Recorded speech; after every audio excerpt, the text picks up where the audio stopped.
안녕하세요. 내가 바로 ESG 리더 환경지킴이의 길잡이 라이크 그린클래스에 오신 여러분을 진심으로 환영합니다.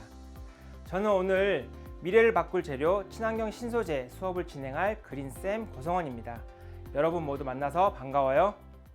오늘 우리는 첫 번째로 세상을 바꾸는 신소재, 두 번째로 미래를 바꿀 친환경 신소재, 세 번째로 플라스틱 쓰레기 문제를 해결할 신기한 생물들, 위 세 가지 주제를 통해 플라스틱 쓰레기 문제를 해결할 친환경 신소재에 대해 함께 이야기해 보려고 해요.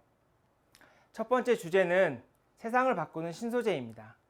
신소재가 무엇인지와 플라스틱 시대로 불리는 현재 상황을 알아볼게요.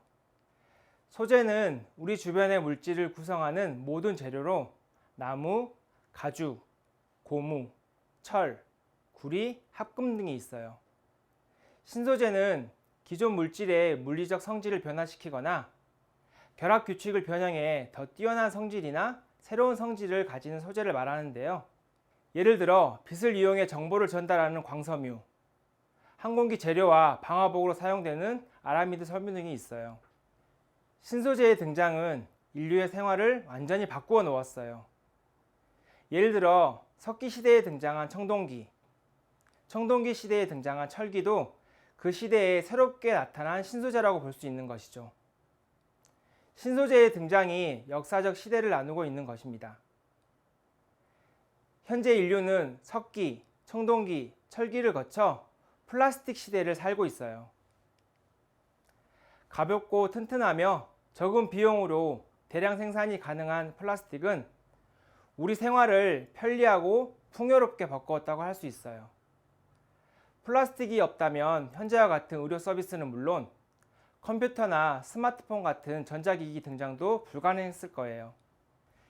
2023년 3월 그린피스가 발간한 플라스틱 대한민국 2.0 보고서에 따르면 2020년 기준 1인당 연간 일회용 플라스틱 소비는 생수 페트병 109개, 일회용 플라스틱 컵 102개, 일회용 비닐봉투 533개, 일회용 플라스틱 배달용기 568개로 네 가지를 모두 더하면 1인당 1년에 약 19kg의 플라스틱을 소비하는 것으로 나타났어요.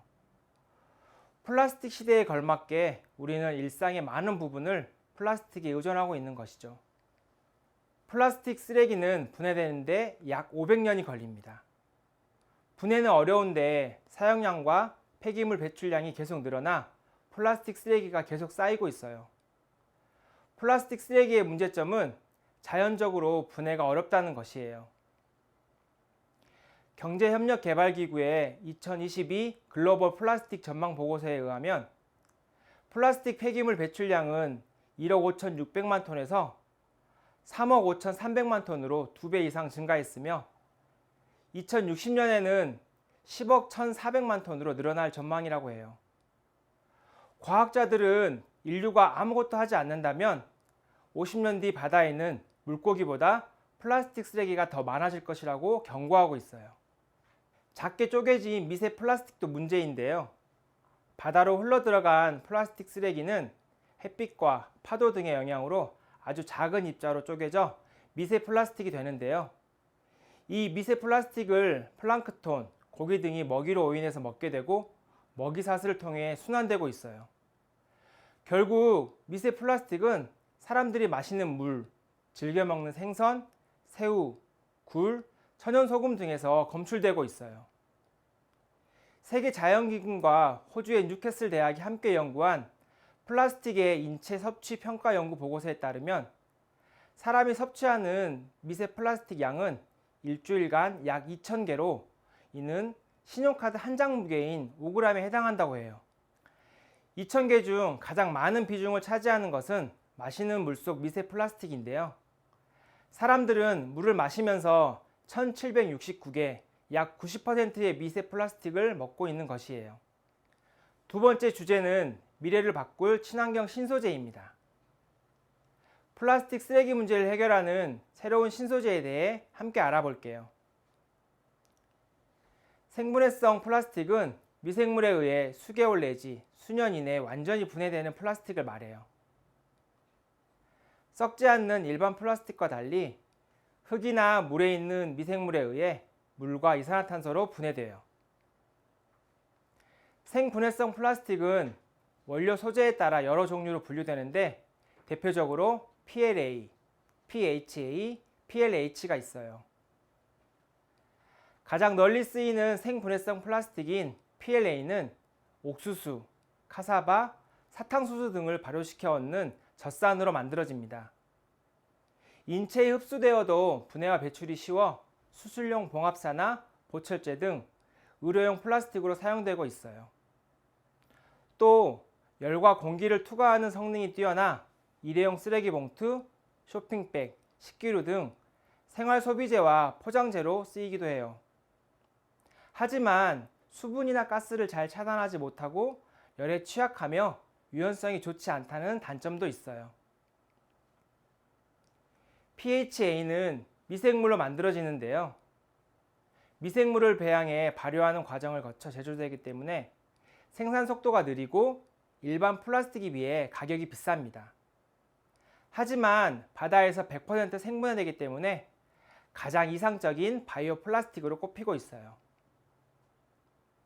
PLH는 옥수수를 통해 만드는 바이오 함량 100% 생분해성 플라스틱으로 LG화학이 새롭게 연구 개발한 생분해성 신소재인데요. 단일 소재로 PP 같은 합성수지와 동등한 기계적 물성을 구현할 수 있고 다른 생분해성 플라스틱에 비해 유연성이 뛰어나 가공 후에도 투명하다는 장점이 있어요. PLH가 상용화된다면 일반 플라스틱 포장재를 대체할 수 있을 것으로 기대하고 있어요. 물성이 비슷한 생물 자체로 플라스틱을 대체하는 아이디어도 있습니다. 바로 버섯 스티로폼이에요. 원리는 단순해요. 식량으로 쓸 수 없는 옥수수 줄기나 톱밥 같은 식물 부산물을 잘게 갈고 여기에 버섯 균사를 섞습니다. 이 재료들을 원하는 모양의 틀에 넣고 약 10일에서 14일 정도 배양한 뒤 건조시켜 버섯 균사의 성장을 중단시키면 하얀 균사체로 뒤덮인 생분해 스티로폼이 되는 것인데요. 실처럼 생긴 균사체 사이에는 공기가 들어차 있어서 단열재로서의 기능도 충분하다고 해요. 환경을 위한 신소재는 어렵고 복잡한 공정을 거쳐야 만들 수 있는 것이 아니에요. 이처럼 간단한 아이디어만으로도 멋진 친환경 신소재를 만들 수 있어요. 최근 친환경 열풍으로 인조 가죽이 인기를 끌고 있는데요. 동물을 죽이지 않으며 가죽을 가공하는 과정에서 유해한 약품도 사용하지 않기 때문이죠. 하지만 인조 가죽은 불편한 진실을 품고 있는데요. 인조 가죽에는 폴리우레탄과 폴리염화비닐 같은 플라스틱을 사용하는데 이들이 완전히 분해되는 데까지 수백 년이 걸린다고 해요. 최근 인조 가죽을 대체할 새로운 가죽이 떠오르고 있어요.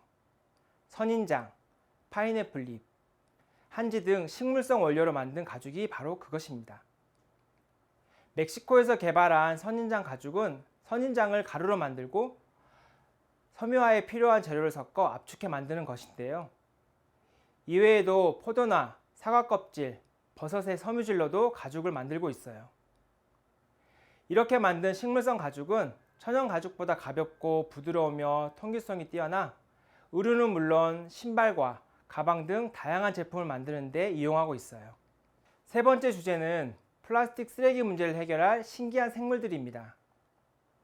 플라스틱을 만드는 세균과 플라스틱을 먹고 분해하는 애벌레까지 플라스틱 쓰레기 문제를 해결할 신기한 생물들을 이용한 기술을 만나볼게요. 비닐봉지를 먹고 분해할 수 있는 애벌레가 있어요.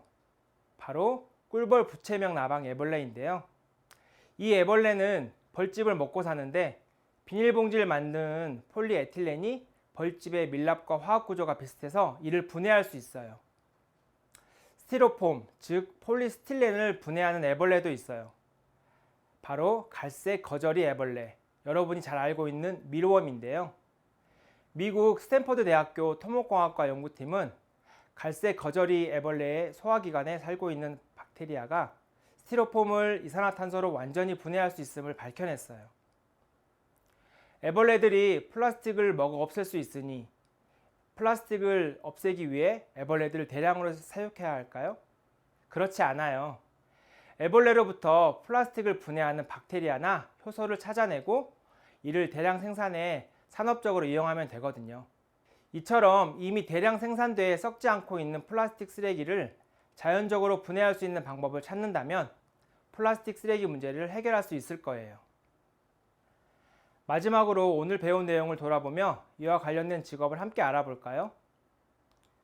친환경 제품 소재 개발자는 인체에 해가 없을 뿐만 아니라 환경도 보호할 수 있는 제품의 소재를 개발해요. 새로운 소재를 연구하거나 기존의 소재에 포함된 유해 물질을 분석해 제품의 친환경성을 높이거나 재활용할 수 있는 방법을 연구하는 것이죠. 이러한 연구를 진행하기 위해서는 관련 분야에 대한 지식과 분석적 사고, 혁신적인 성격을 갖추고 세계에서는 어떤 기술이 개발되고 있는지 관심 갖고 살펴보는 자세가 필요하겠죠? 우리 친구들도 환경을 보호하는 친환경 제품 소재 개발에 관심 갖고 도전해 보세요.